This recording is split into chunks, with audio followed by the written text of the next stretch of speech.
And that is to say that there are two traditions in the West. One is rational, and the other is divinely revealed. A revealed tradition by faith, and a rational tradition which was called partial revelation. And they both came from the same source, Moses. St. Augustine accepted this as true. Lactantius accepted this as true.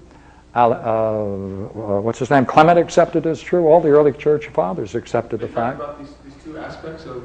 They thought that the revealed religion brought about by Moses and the prophets and Jesus was exactly parallel with Trismegistus, Hermes Trismegistus, Pythagoras, Agelaopoulos, a whole bunch of Greeks, and Socrates, because that's how they could explain so many parallels between the two.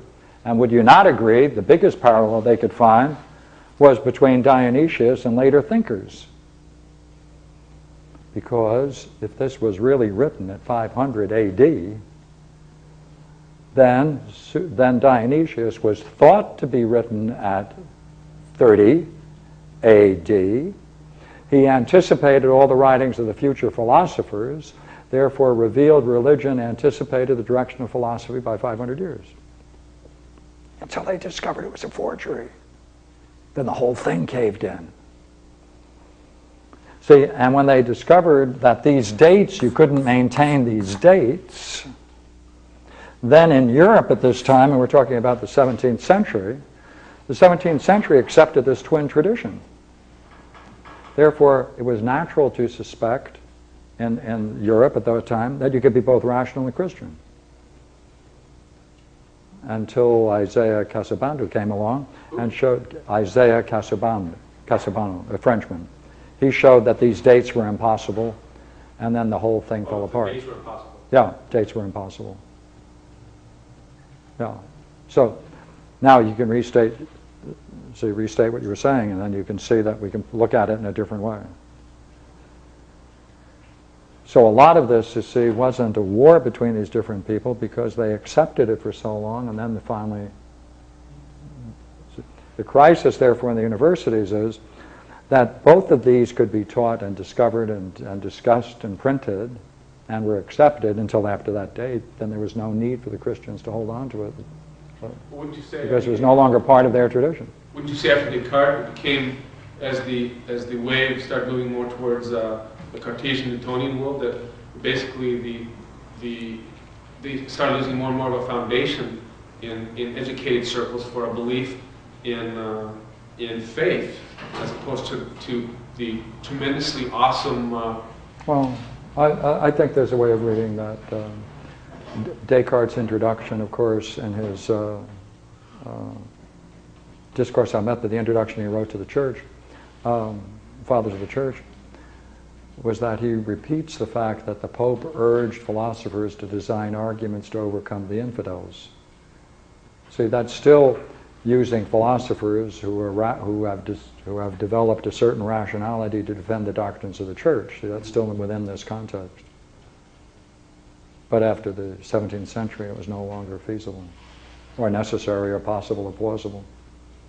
But when you say that part of the problem was with the Counter-Reformation in the Church's tendency to duplicate the Reformation's literalization of the Bible, that it created more of a divide in terms of the intelligent people, because they couldn't bind the Bible as as now the Church was wanting to make it more literal so they could maintain the faithful, creating more of a divide. Yeah, perhaps, but there's another way of looking at it too. See, the St. Jerome, the Vulgate Bible, translated from the Greek into the Latin by St. Jerome, was then compared with these new texts coming into Europe for the first time in the 1500s. And among those texts, the Greeks in Constantinople shipped very early copies of the New Testament in Greek. And therefore, for the first time, scholars could look at the Greek and then look at what was being translated in the Vulgate edition, or St. Jerome's Vulgate edition. They could see so many differences that it was shocking to them. was really shocking. And that's when Valla said, gentlemen, we need a new Bible. So Martin Luther heard, and he said, yeah, okay, I'll turn out one. He started the Reformation. But I mean, in a way, you could say that was just another splinterization, another reason, another faction of educated people being aware of that could then splinter off from you know, the church in terms of just the one direction. Obviously, at the Renaissance became a consciousness of history as being the classics, the medieval, and the modern. And I mean, it became like a concept in terms of history, and people would be able to look back. Your observation just now about the, I'll just say Jerome's version, would just be another contribution to looking at history more more objectively. I have a different view of history.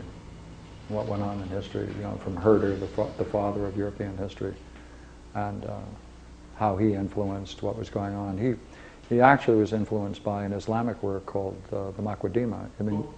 Ibn Khaldun wrote a work called the Maqdima, which represent the first religious view of culture and society, because they had to devise a way of understanding the many diverse cultures that they conquered under one faith. Well, that vision then fed Vico and Herder, because Europe has many different cultures, and therefore they were thinking of a worldview that would encompass it, just as in the Islamic worldview of history, they were able to bring it together under one faith. So European view of history is totally different than the classic view of history. Michael, can you spell that? Oh, look here. Ibn Khaldun. All right, and I don't know how to, I'd risk spelling Maqdima, M-A-Q-U-A-D-D-A-H-A-M or something like that. Ibn Khaldun,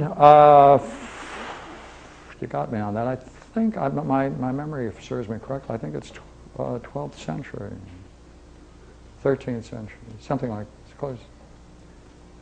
His father was a physician, he was a physician, he traveled all the way to different places. Major thinker. His history started European history. You see, the Greek view of history is totally different. And most moderns reject the classical view of history, which is that there's something significant going on in the present, and if you can understand the patterns in it, you'll see that those patterns reveal a recurring pattern throughout history, and therefore you can use it in some way to guide you. Oh, yeah, well, that's different. The church saw it as a linear perspective, as opposed to the Greeks who saw it as cyclical. Well, cyclical in a different way, though. Cyclical, to me, suggests that the same things are going through again and again. Their view is rather that in this flow of history, if you have a trained mind, you can see certain patterns, and these patterns are a mirror of an archetypal pattern, and those that can see that then can better understand the processes and take advantage of it. You're describing one of the major premises of astrology. Yeah, that's right. Good, thank you. A lot of fun. Thank you for your reflections. And we'll do it more fun with Heraclitus, who is and will represent the problem of Aristotle most clearly.